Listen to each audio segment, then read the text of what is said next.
Though I've only seen the original one time, and that's been years back, so I apologize if I'm not reviewing this. It might come in the future, but for now, let's talk about the 2001 remake of William Castle's 13 Ghosts, which celebrates its 20th anniversary this year. Big D's Entertainment Rankings and Reviews. So, greetings, my fellow YouTubers, and welcome to Big D's Entertainment Rankings and Reviews. My name's Duel, better known to you as the Big D, and this time around I bring to you a review of the 2001 supernatural horror flick 13 Ghosts, released by Warner Brothers and Columbia, along with Dark Castle Entertainment. This, of course, being their second film after the remake of House on High Hill.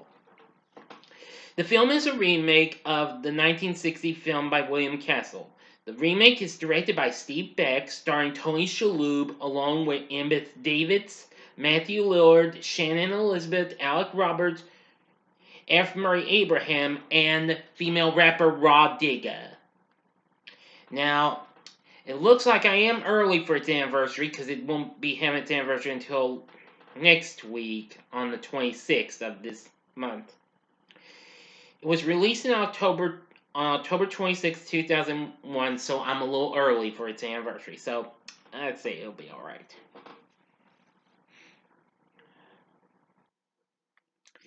Anyway, let's get into the story. Ghost hunter Cyrus Criticus and his psychic assistant Dennis Rafkin lead a team on a mission to capture a spirit called the Juggernaut. Several men, including Cyrus, are killed while the team is able to catch the ghost. Cyrus's nephew, Arthur, a widower, is informed by Cyrus's estate lawyer, Ben Moss, that he has inherited Cyrus' mansion. Financially insecure, Arthur decides to move there with his two children, Kathy and Bobby, and their nanny, Maggie. Dennis meets the family as they tour the mansion. The residence is made entirely of glass sheets inscribed with Latin phrases, which Dennis recognizes as barrier spells. He discovers that the 12 angry ghosts he and Cyrus captured are imprisoned in the house, held captive by the spells. As he warns Arthur, Moss unwittingly triggers a mechanism that seals the house and releases the ghost. He dies when a set of sliding doors cut him in half. Ouch. Bobby sees several of the ghosts, including the weird lover, who apparently reveals to be his mother, Jean, who had died of injuries sustained in a house fire, and he's knocked unconscious and dragged away. So Dennis uses a pair of spectral glasses that allow the wearer to see the supernatural realm to avoid the ghost. The Jackal, one of the most dangerous ghosts, attacks Kathy and Arthur, but they are saved by Kalina Oretzia, a spirit liberator who is attempting to free the ghost. Kathy disappears, and the four adults gather in the library where Arthur learns that Jean's ghost is also in the house. Kalina explains that the house is a machine powered by the captive ghost that allows its user to see the past, present, and future. The only way to shut it down is through the creation of a 13th ghost from a sacrifice of love. Arthur realizes that he must become that ghost to save his children.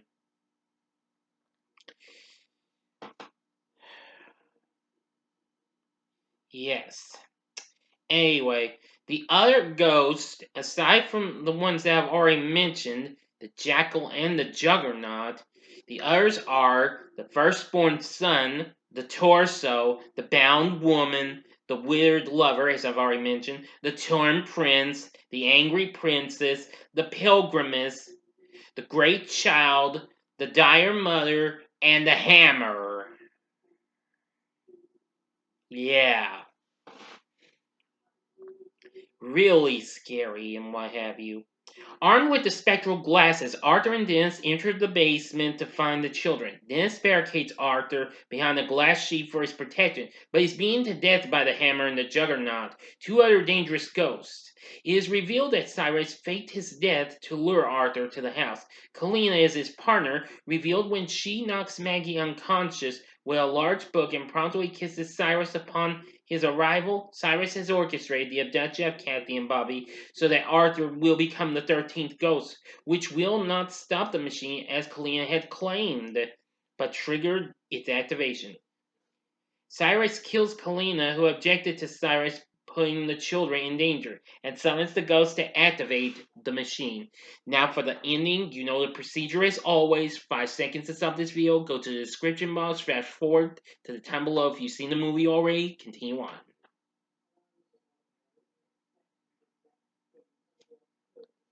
Okay, you've been warned.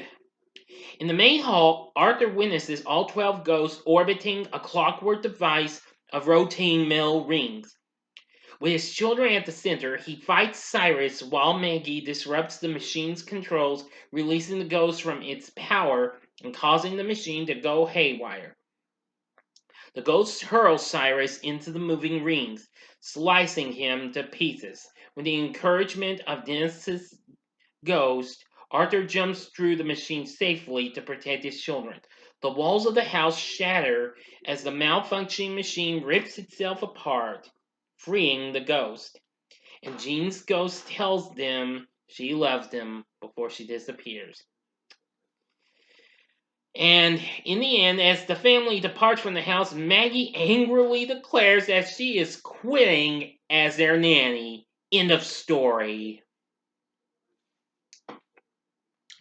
So what did I think of 13 Ghosts? Well, this was actually a guilty pleasure of mine. I watched it several times on HBO when it premiered the following year.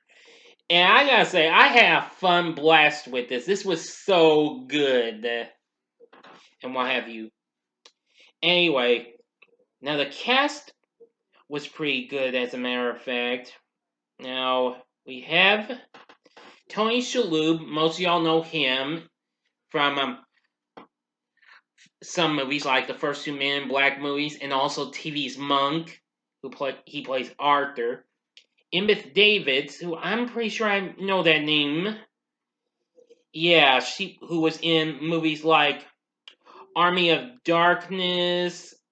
Yeah, she played Sheila in there, and also she played Miss Honey in Matilda, and also she also appeared in several other movies as well. Bridget Jones' Diary, Bicentennial Man. Yeah, really, really cool. Actually, I didn't even know that was actually her. How do you like that? Oh! Playing Dennis is Matthew Lillard, who, of course, the following year would go on to play Shaggy in the theatrical Scooby-Doo movie. He recently had appeared in movies like Scream and She's All That, and probably a few others. Playing Kathy is Shannon Elizabeth, who you know best as Nadia from the American Pie franchise, and the previous year she recently played Buffy in Scary Movie. Alec Roberts plays Bobby. Now, all these characters are not too bad. Now, playing Maggie is female rapper Raw Digga, who was part of the if I'm not mistaken, yes, she was a longtime member of the Flip Mode Squad, which, of course, that was the rap act that was headed by a certain Busta Rhymes, who the following year would be in the infamous Halloween Resurrection. Yes, that's right, you heard me correctly, everyone.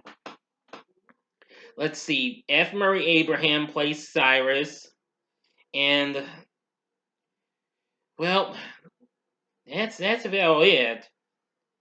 Oh, and King Kersinger, who would go on to play Jason in Freddy vs. Jason, was a station stunt performer in this. Pretty cool. Anywho, this film was heavily dissed and what have you.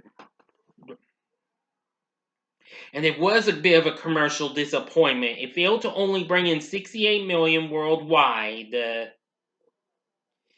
And again, it really got dissed by everybody. So, they said, well, once familiar critic said that the production is first rate and the physical look of the picture is splendid. Yes, I agree with that.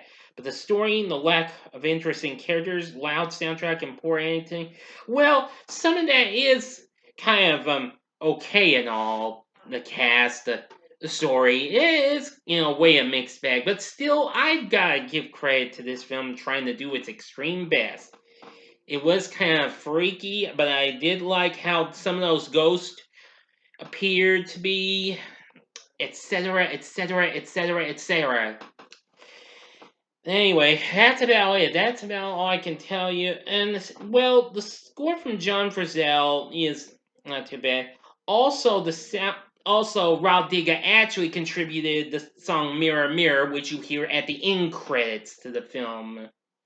So, that's it. So, in the end, would I recommend 13 Ghosts 2001? Well, despite being a mixed bag and all, I'd say give it a one-time watch. So, I can't guarantee this a hell yeah. I'd say a one-time watch would be the thing to do.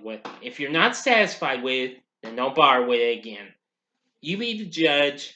But again, my point of view, one-time watch.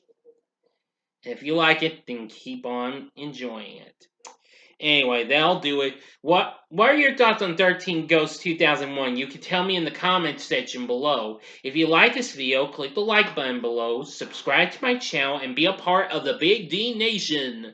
Join me next time when I bring to you a review of the original Dune from 1984, which I'm doing that in order to promote the brand new movie that's hitting theaters this weekend. Thank you for watching, and if you like this, you may want to consider checking out some of these other films. In the upper left-hand corner is the back-to-back review I did for both the original and the remake of House on Haunted Hill. The upper right-hand corner is my review for I'm gonna hate giving all this, the film that I was just talking about with Busta Rhymes' Halloween Resurrection. I'm doing that just for kicks and what have you, so that way if you hear me correctly on the Rob Digga bit, well, you know what I mean.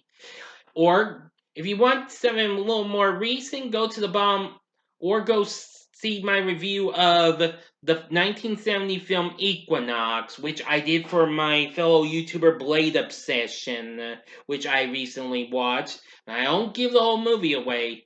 At the bottom right hand corner is the button you can click to subscribe. If you like rankings and reviews on movies, TV, music, video games, etc., then I'm your guy. Thanks for watching. Until next time, I'm the Big D saying, see ya.